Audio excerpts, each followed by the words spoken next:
Hi guys, జొన్న పిండిని మీరు ఎలా పట్టించుకుంటారు? జొన్న రొట్టెలు ఇంత పలుచగా చేస్తారు, ఇంత పెద్దగా చేస్తారు కదా, సైడ్లు చిరిగిపోవా? మీరు బియ్య పిండితో చేస్తున్నారనుకుంటా, అది జొన్న పిండి కాదు అని చాలా రకాలుగా చాలామంది చాలా డౌట్స్ అయితే అడుగుతున్నారు కదా. నేనైతే జొన్న పిండిని ఇలా పట్టించుకుంటానండి. చూడండి, 5 కేజీల జొన్నలకి 1 కేజీ రేషన్ బియ్యం అయితే వేసి జొన్నపిండిని పట్టించుకున్నాను. ఇది వేడివేడిగా ఉంటుంది కాబట్టి నేను ప్లాస్టిక్ కవర్లో అస్సలు పట్టించుకోను పిండిని.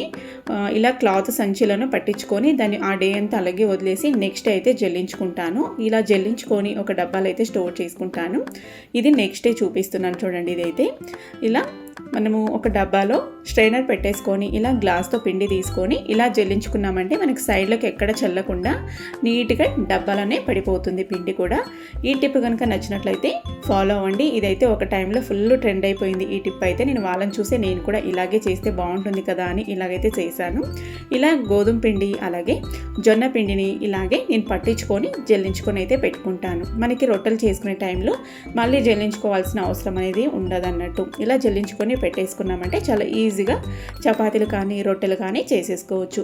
మీరైతే బియ్య పిండితో కూడా రొట్టెలు చేసి చూపిమన్నారు కదా, త్వరలోనే ఆ వీడియో కూడా చేస్తాను. ఈ వీడియో నచ్చినట్లయితే ఒక లైక్ చేసి ఫాలో అవ్వండి. Thank you.